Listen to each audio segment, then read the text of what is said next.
रक्षाबंधन, रक्षा सूत्र, आपको पता रक्षाबंधन क्यों मनाते हैं हम लोग? भगवान बामन बनकर के जब बलि के यहां गए तो 3 पग जमीन का वरदान मांगा और 3 पग जमीन का वरदान देते ही भगवान विराट हो गए। 2 पग से तीनों लोक नाप लिए ठाकुर जी ने। तीसरा पग देने के लिए बलि के पास कुछ नहीं बचा तो बलि ने अपना सिर आगे किया कि तीसरा पग यहां रखो। तो ठाकुर जी इतने प्रसन्न हो गए बलि से, बोले वरदान मांगो, क्या चाहिए? तो बलि ने माना जो मांगूंगा सो दोगे? बोले हाँ देंगे। बोले मैं जब जब अपने महल में अंदर जाऊं और जब जब महल से बाहर आऊं तब तब आप मुझको दिखो प्रत्यक्ष। भगवान बोले इनडायरेक्ट वे में बोल रहे हो, सीधे सीधे बोल दो कि द्वारपाल बन जाओ मेरे। अब तुम महल में कब जाओगे कब आओगे मुझे क्या पता? द्वारपाल, कोई द्वारपाल खड़ा रहे उसी को पता रहता कब आ रहे हो जा रहे हो। बलि बोला यही समझ लीजिए। तो भगवान द्वारपाल बन गए बलि के। अब जब बलि के द्वारपाल ठाकुर जी बने, लक्ष्मी जी को बहुत विरह हो गया। ठाकुर जी आ ही नहीं रहे, बलि के यहां पर द्वारपाल बन के खड़े हैं। लक्ष्मी जी ने आकर के भगवान से कहा चलो। बोले मैं नहीं जा सकता, अहम भक्त पराधीन।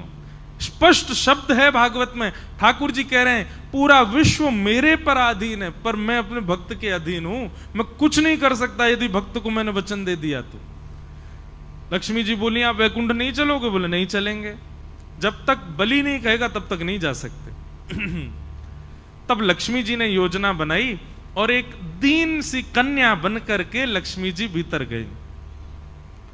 राजा बलि के पास पहुंची तो बलि ने कहा आइए क्या सेवा करूं?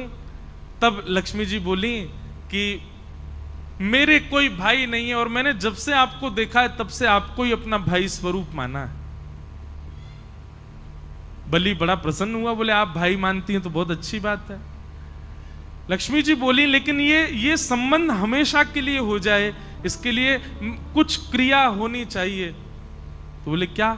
बोले मेरी रक्षा की जिम्मेवारी आप लो, आपकी रक्षा की जिम्मेवारी मैं लूं, दोनों बहन भाई की रक्षा की जिम्मेवारी बहन भाई ले में, तब मानेंगे कि संबंध हमारा सुदृढ़ होगा।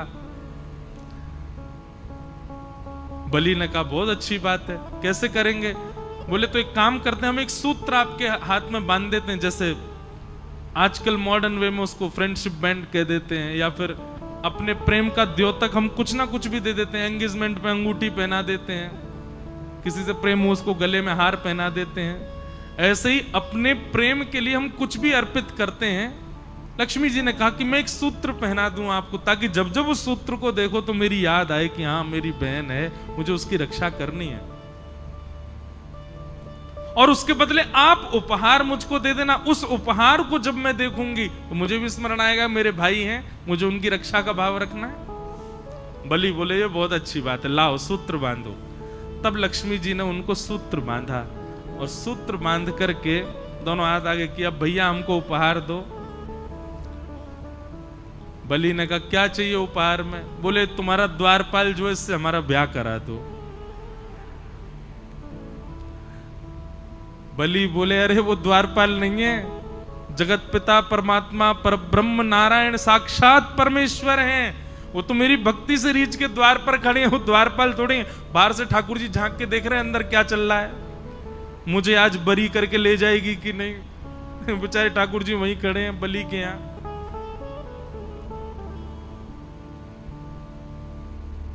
लक्ष्मी जी बोली भैया अब वही मांगा है तो वही चाहिए मुझे, आप मेरा ब्याह। अरे संभव ही नहीं है, उनका ब्याह केवल पराम्बा जगदम्बा लक्ष्मी से होता है, वो और किसी का वर्ण नहीं करते। ये कहते ही वो कन्या लक्ष्मी के रूप में प्रकट हो गई। बोले मैं लक्ष्मी ही हूं, आपने लक्ष्मी के हाथों से सूत्र धारण करवाया है, मैं आपकी सदा के लिए बहन हो गई हूं। अब कृपा करके मेरे प्राणनाथ को मुझे वापस करके और भेज दो। तब बलि ने कहा ऐसे नहीं दूंगा, आप विवाह मांगा है तो फिर मेरे ही भवन में आपका विवाह होगा, मेरे सामने। मैं दुनिया तो कन्यादान करती है, मैं पुरुष दान करके दूंगा, तब ले जाना। ऐसा भाव बताते विनोद में। तो फिर ठाकुर जी का विवाह हुआ और जिस प्रकार कन्यादान होता है ऐसे ठाकुर जी का दान किया बलि ने। लक्ष्मी जी को ले जाओ। तब से ये प्रथा है कि श्रावणी के दिन ये हम लोग रक्षा सूत्र अपनी बहन से बंधवाते हैं और उसी को रक्षाबंधन का